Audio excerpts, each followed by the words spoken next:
My name is Billy Mondoñedo. I am a restaurateur, at the same time a professional photographer.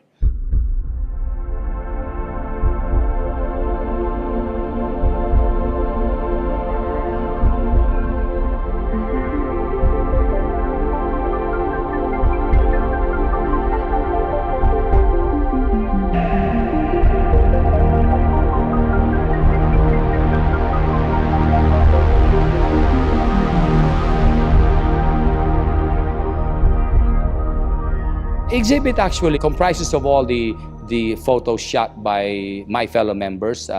There's about 70 active members of the Camera Club, and this is our 85th year. That's why you will see that there are 85 photos selected for the exhibit. 300 photos from all the members, of which they were shortlisted by curator Jay Amante and June Villalon of Drawing Room. Finally, the last person who selected the 85 photos was abstract painter Laulian Ben. And that's why the title of the exhibit is the Laulian Ben Selection. And he has attested to every single photo that are printed, and they are now for sale here at Now Gallery. For people who want to come and just view it, they are welcome to come anytime. These are photos taken from, I would say, 1980 up to present. The people who come and view the images or would like to see the exhibit, they will expect some of the best photos made by our fellow members, shot from all over the world, and most of them are winning photos in our contest.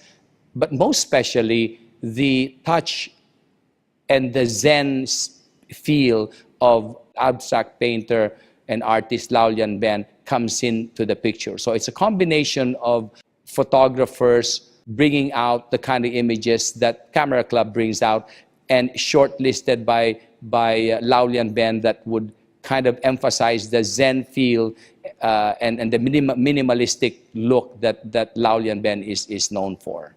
As the name of the gallery implies, we'd like to show the future of art.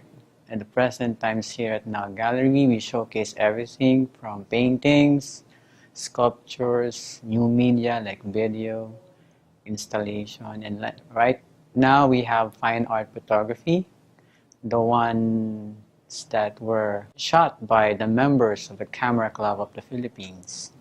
Okay, Now Gallery and Auctions is located at Eco Plaza Building, Chino Rosas Avenue Extension, and we have an online presence at nowgallery.net, and we also have another website because we also do auctions now, nowauctions.net. No? If you'd like to contact us, just email us at info@nowgallery.net, or you may call us at 555-0683 or 555-0684.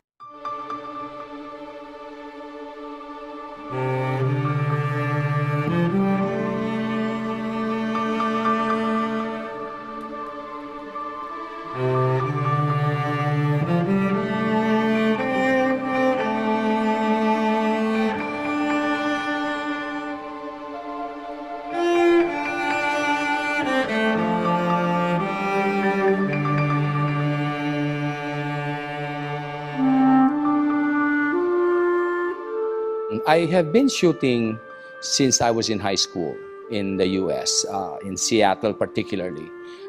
Since the cost of production at the time was so expensive, and being a high school student, I could not afford to have oodles and oodles of film being processed and then for me to view my shots. So I started being careful with my photos. I started selecting the things I wanted to shoot to the point then that a film would last me 3 to 4 months before I finish it. That led me into believing that the world is beautiful and you can capture it in the amount of 36 shots in a roll, even if it takes you four months. At the end of that 4-month period or 3-month period, and I viewed the 36 shots I have made, at the time I was very satisfied because at least I get 50% of them as keepers, and of course the rest are something you throwaway because at the time you cannot preview the shots, not like you do today. A good photograph to me is something that emotes some kind of an emotion, whether that is a sad, happy, angry, or exciting. For as long as when you look at the photo, it makes you ask the question as to why, when, how, and where. When a photo brings you that kind of an emotion, then it is indeed a good photo.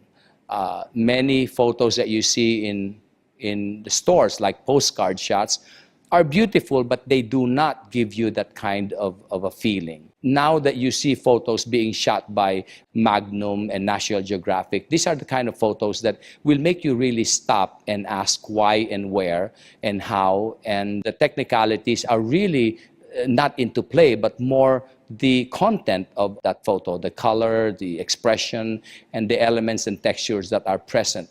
My photos, I feel, is unique because I bring that kind of emotion into my photos.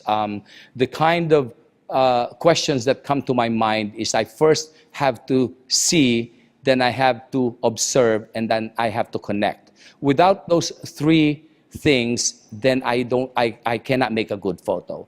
If you would look at the photos that I have in this exhibit, most of them, if not all of them, bring those three qualities that are needed to capture an image. With respect to post-processing, I do only 4 things in my photo.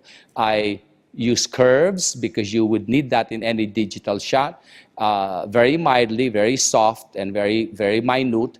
And then I do cropping just in case I need to recompose my shots because I only use one lens, and that's a 35 millimeter. And, but more importantly, I use a lot of dodging and burning. And these are the things that give me the 3-dimensional look in my photos. With regards to my equipment, I use a Leica at present. That's what I shoot with, Leica M240, which is the latest. Of course, I also have an M9 and an M8. The M8 is the one that made my book Cebu Pride of Place about 5 years ago. The M240 is the latest Leica, and I just wanted to see the difference between the M9 and the new one, and definitely there's a big difference. With regards to lenses, I use predominantly a 35 millimeter 1.4. I would say 90% of my shots come from this lens. I am hard pressed to use any other lens, although I also own a 50 1.4, a 90 f2, and Tri-Elmar 16, 18, 21. But most of these lenses stay in my dry box when I go out to shoot because having to change lens to me is a waste of time. So I would either walk towards the subject or walk away from the subject to catch the shot. Photography has impacted me in many ways, but the most important one is that it de-stresses me. When I take photos, when I make photographs, I should say, my thinking is always looking at the best part of the world, whether I am shooting disaster scenes or ruins or any type of photo that would basically be construed as not beautiful in the eyes of many.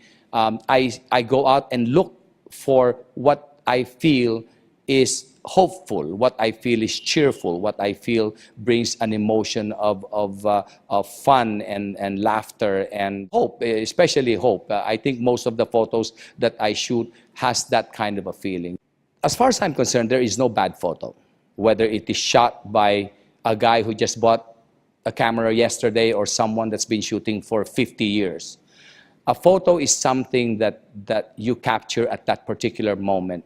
Only you, like Mr. Laulian Ben said, and I share this opinion of his, that when you click that shutter, you are the only one who has that photo. No one else has it.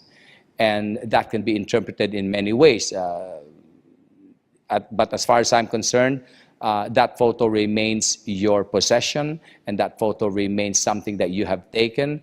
And I would encourage people to continue with that thought in mind and not compare their photos with others, because this is not really apples to apples.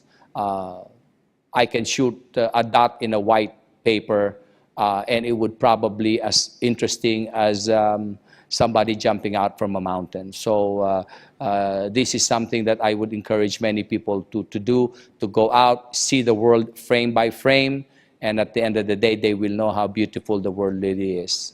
My ultimate goal as a photographer is really to have a wealth of photos that when I sit down, and if I ever reach the age of 85 or 90, I look back and see that I have made people happy with these photos, and that they represent some of the most important events in their lives, especially my life. I have been to many countries, I have been to many places that are fun and at the same time that are dangerous. But when I go back and look at these photos, they bring to me a certain feeling of contentment. And I would like to recreate that feeling when I'm 90, when I look at those pictures. I have always encouraged many people, many photographers, and I think this is an asset to many, is to shoot the way you want to shoot, not the way other people shoot.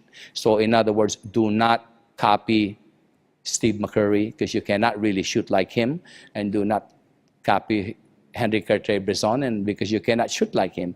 But your uniqueness, or my uniqueness, is an asset, the same way as the uniqueness of others become an asset. And I think these are the kind of photographs that people would love to see, not a comparison to other famous photographers, but your inherent ability to capture the world the way it is, and to put it in print and display for sale or for viewing.